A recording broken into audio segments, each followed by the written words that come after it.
Already Ravali గారు కానీ, హరిత గారు కానీ, విజయ్ గారు కానీ సినిమాల పరంగా బిజీగా ఉండేవాళ్ళు. మరి మీ టైం ఎలా సెగ్రిగేట్ చేసుకునేవాళ్ళు? ఎవరికి ఎక్కువగా ఎవరితో ఉండేవాళ్ళు? ఎవరితో ఉండేవాళ్ళు అంటే హరితతో అయితే సీరియల్స్కి పెద్ద ఎప్పుడు నేను వెళ్ళా. ఏదైనా వాళ్ళకి కావాల్సిన లొకేషన్స్లో అది అడుగుతున్నారు ఇది అడుగుతున్నారు అంటే చికెన్లు వండామా, కొడుగుడ్లు వండామా, ఈ కూరలు వండామా, చేపలు వండామా పంపించిన వరకే నా డ్యూటీ తప్పితే సీరియల్కి వెళ్ళి కూర్చునేంత ఉండదు. సీరియల్ ఊర్లోనేగా పొద్దున వెళ్ళిపోతే మళ్ళీ రాత్రికి వచ్చేస్తుంది. చెన్నైలో కాబట్టి వచ్చేస్తుంది, ప్రాబ్లం లేదు. ఇల్లు చూసుకోవాలి.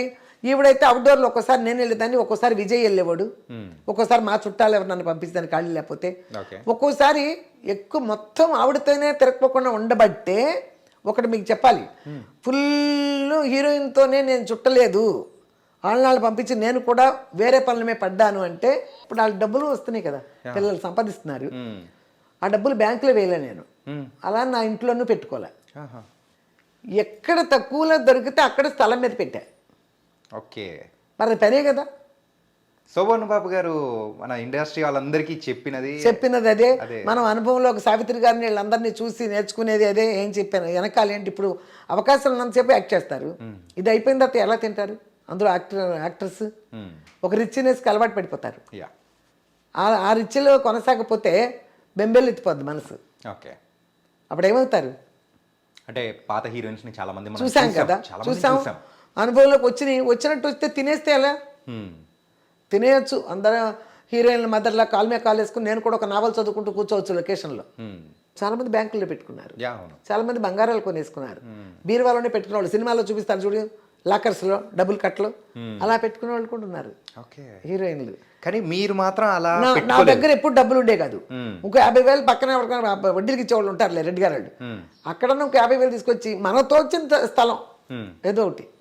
అంటే ఈ స్థలాలు అంటే వచ్చిన సంపాదన హరిత గారు సంపాదిస్తున్నారు, రవలి గారు సంపాదిస్తున్నారు, విజయ్ గారు కానీ మీరు కానీ అట్లా అందరూ సంపాదిస్తున్న తీసుకొని వచ్చి మీరు కంప్లీట్ స్థలాల మీద పెట్టేశారు. వాళ్ళకి అవసరమైనప్పుడు నగలు కొన్నాం. పిల్లలకు పెళ్ళిళ్ళు చేయాలన్నా రేపు ఎంత నగలు కావాలి అంతవరకు కొన్నాం. ఓకే, అంతేగాని ఎక్స్ట్రా కొనేద్దాం కిలోలు ఇట్లా అంతా లేదు. ఏదన్నా మనకు తోచింది దాని మీద పెట్టుకుందాం అంతే కదా. పిల్లలకి రేపొద్దున ఆ స్థలాలు కొనుక్కున్నాం, ఆ స్థలాలు కొనుక్కు వీళ్ళు సినిమాలు అయిపోతే మరి ఇల్లు ఎట్ట కడతాం? మళ్ళీ అప్పటి నుంచి ఇల్లు కట్టడం, ఆ స్థలాల మీద కట్టాలి కదా, కడితేనే కదా రిటర్న్. సినిమాలు లేకపోతే రిటర్న్ ఏమి రాకపోతే ఎట్ట? మళ్ళీ అన్ని స్థలాలే కొనుక్కుంటా వెళ్ళిపోతే ఏం తింటాం? మన టైం అవసరం డబ్బులని అమ్ముతాకి వెళ్తే స్థలం కొనేవాడు ఉంటాడు. అవును, దాన్ని ఏదైనా కట్టే మనకు వస్తుంది రిటర్న్. అలాంటివి కట్టడం. కానీ మీ జీవితంలో మీరు అనుభవించిన ఆ కష్టాలు కానీ ఏదైనా ఉంటాయో దాని నుంచి నేర్చుకున్న పాఠాలని బట్టే మీరు ఈ డబ్బుల్ని ఎలా సెగ్రిగేట్ చేసి అంటే ఎన్ని విధాలుగా చేస్తే బాగుంటుంది, పిల్లలు మనం పడిన బాధలు వాళ్ళు పడకూడదని మీరు ఆలోచించి చేశారు. మనం పడిన బాధలు పడకూడదు, అందరూ పడిన హీరోయిన్లు చాలామంది పడ్డారు, అలాంటి మళ్ళీ రాకూడదు. ఓకే, రాకూడదు అని చేశాను. ఇప్పుడు వాళ్ళు సంపాదించారు, సంపాదించింది ఒళ్ళో పెట్టి కూర్చున్నా పక్కన పెట్టి కూర్చుంటే పెరగరు. ఇప్పుడు అలా ఉండరు. సంపాదించిన దాన్ని ఒక ప్లేస్లో పెట్టుకోవాలి, ఎక్కడో చోట. రేపు అనేది గుర్తుపెట్టుకోవాలి. రేపు అనేది గుర్తుపెట్టుకుని నేను చేశాను.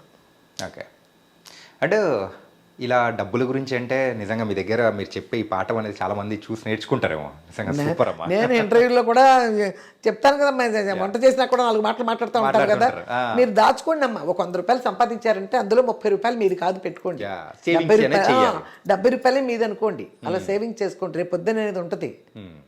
రేపు అనేది లేకుండా ఎవరు ఖర్చు పెట్టినా బతకలేరు. ఇక రేపు అనేది మైండ్లో తెలియాలి. అంటే ఇవన్నీ ఓకేనమ్మా. సంఘర్షణ సీరియల్ టైంలో జాకీ గారు అండ్ హరిత గారు వాళ్ళిద్దరు ఫస్ట్ సీరియల్ ఏంటి, ఆ తర్వాత వాళ్ళిద్దరు మ్యారేజ్ చేసుకున్నారు. వాళ్ళందరికీ చాలా ఇంటర్వ్యూలు చెప్తాను నేను. సంఘర్షణ సీరియల్ ఒక 1 year జరిపోయింది. 1 year జరిపోయిన తర్వాత అప్పుడు తనకి పెళ్లి చేద్దామనే ప్రపోజల్లో కూడా మేము ఉన్నాం. అసలు చూద్దాం, సంబంధాలు చూడాలంటే తమిళ్లో చూడలేము, అక్కడ నాకు క్యాస్ట్లో ఎన్ని తెలీదు. ఎలా చూడాలన్నా తెలుగే చూడాలి. తెలుగు చూడాలంటే మనం యాక్టర్స్ ఎవరిని చూడాలి? ఎక్కడ వ్యవసాయం చేసుకునే కుటుంబాల్లోకి వెళ్ళి వీళ్ళు ఉండలేరు వాళ్ళు ఉండలేరు అన్నట్టు ఉంటుంది.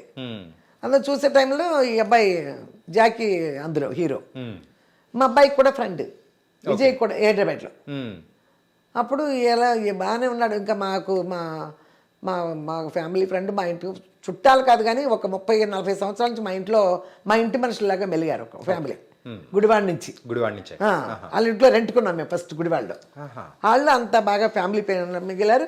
ఆవిడ జాకీ ఎలా ఉంటాడండి చూద్దామంటే బాగానే ఉన్నాడు కదండి, శాంతికి చక్కగా సూట్ అవుతాడు, అడుగుదాం ఎవరంటే ఈ పలానా విజయని అడగమంటే తోటారు పలానా కాకినాడ అది ఇది అని చెప్పారు. మన వాళ్ళే కాకినాడ, మన మన మంచి ఫ్యామిలీ బాగానే ఉంది చేసుకుంటే అప్పుడు ఈవిడికి చెప్పాము హరితకి. అంటే ఎలా అంటాడు అనేది మనకు తెలియదు కదా, లొకేషన్లో ఎలా మనకెంత తెలుస్తుంది, ఎలా ఉంటాడు జాకీ అంటే బాగానే ఉంటాడు, మరి లేడీస్ అంటే కొంచెం రెస్పెక్ట్గానే ఉన్నాడు అది ఇది అని చెప్పింది. సో అలా ప్రపోజల్ తీసుకెళ్ళిపోయారు. ప్రపోజల్ తీసుకెళ్ళాము.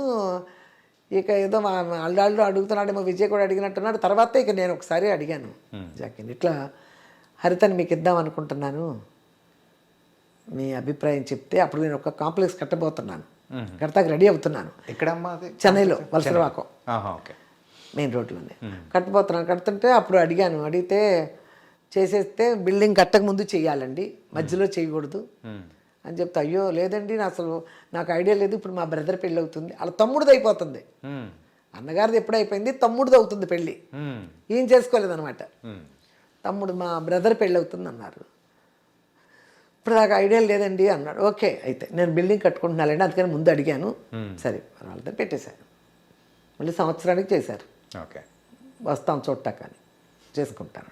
అప్పుడు నా బిల్డింగ్ అయిపోయింది, కట్టేశాను కాంప్లెక్స్ పెద్దది, 15,000 స్క్వేర్ ఫీట్లో పెద్దది, 4 ఫ్లోర్లు వేసి పెద్దది కట్టా.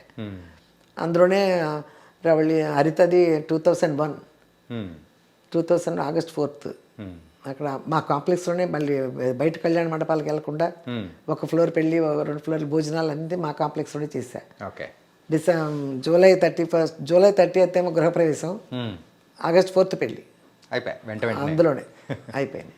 ఈ రవళి గారి మ్యారేజ్ కోసం అని చెప్పేసి మీరు హైదరాబాద్ రావాలని, అది కూడా మీరు అన్ని తెలుసుకుని వచ్చున్నారు. అది హరిత రవళి వచ్చేప్పటికి పిల్లాడు పుట్టేశాడు హరితకి, వృద్ధులు. వాడిని 5వ నెలలో నేను ఇక్కడ పంపించాను హైదరాబాద్కి. ఒక్కతే ఉంటుంది అక్కడేందుకు. మా 25 సంవత్సరాల తర్వాత రవళి తర్వాత మా ఇంట్లో చిన్నపిల్లడు వాడే, ఇక మా హరిత కొడుకే. అవునండి. అప్పుడు బాగా అలవాటైపోయింది కదా మాకు 5 నెలలు. పిల్లడితో ఏం బాధపడుతుందో, ఒక్కతే షూటింగ్ చేస్తుందేమో, పిల్లాడిని ఎక్కడ పెడతారు, అది ఇది ఒక పక్కన అవుతుంది. ఈ లోపల ఈ పిల్లల్ని చూద్దాం, సినిమాలు పెద్దగా తగ్గినాయి కదా ఎలాగైనా. సరే హైదరాబాద్ వెళ్ళిపోతే ఎలా ఉంటాం, ఇక్కడున్న వాళ్ళకి ఎలాగో రావట్లేదు, అక్కడికి వెళ్తే సినిమాలన్నా వస్తాయి కదా, పోనీ అక్కడికి వెళ్ళిపోదాం అని అసలు అనుకోకుండా అక్కడికి వెళ్తేనే సంబంధం దొరుకుతుందని కూడా నా మైండ్లో ఉంది. అయితే ఆంధ్ర వెళ్తే సంబంధం చూద్దాం, ఇక్కడ ఎవరు తెలియట్లేదు నాకని. ఒక 90% సంబంధం, 10% పిల్లాడు ఒంటరిగా ఉంటుంది ఇక్కడ పిల్ల హరిత పిల్లాడితో. మేము వెళ్ళామంటే మాకు దగ్గర వదిలేస్తుంది కదా, తోడుగా వాళ్ళ పనులు వాళ్ళు చేసుకుంటారు కదా, అదొకటి. అలా వచ్చేసాం 2004లో వచ్చేసాం.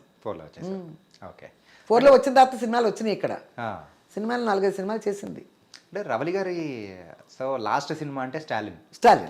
విజయ్ గారికి మంచి పేరు తీసుకొని వచ్చింది చిరంజీవి గారితో మాస్టర్ మూవీ. ఇక్కడైతే Stalin movie last cinema. Chiranjeevi గారి మూవీ అనేటప్పటికీ హ్యాపీ ఒక అదే కదా. అయితే అది కూడా క్యారెక్టర్ కదా, ప్రకాష్ రాజ్ కూతురు అన్నారు, అయినా కూడా చిరంజీవి గారిది కదా, చిరంజీవి గారి మూవీలో చేస్తున్నట్టు ఉంటుంది కదా. కానీ చాలా పవర్ఫుల్ రోల్ మా, ఏంటంటే స్టోరీని మొత్తం టర్న్ చేసేది రవళి గారే. అదే అసలు ఇందులోనే అడిగారు, కాకపోతే మేము చేయలేదు. మన హిట్లర్లో అడిగారు చెల్లెలు క్యారెక్టర్, చెల్లెలు ఎందుకు అన్నట్టు చేయలేదు. అసలు మీకు మీ చెవులోకి చెల్లెలు అనే వర్డ్ విన్నారంటే మాత్రం ఫైర్ అయిపోతారేమో. చెల్లెలు తెచ్చింది, ఇక రంభ ఉండిపోయింది కదా, ఒక్క హీరోయినే కదా రంభ. ఇక చెల్లెలు అంటే ఎవరెవరు చేశారు, 4 చెల్లెళ్ళు ఉంటారు కదా, అందులో మేము చెల్లెళ్ళు ఒక ఇచ్చారు, ఎందుకన్నా చేయలేదు. మరి అప్పుడు హీరోయిన్గా చేస్తుంది, వేరే చేస్తూ ఉన్నారు కాబట్టి చేస్తుంది, అదొక కారణం. ఆయన చిరంజీవి గారు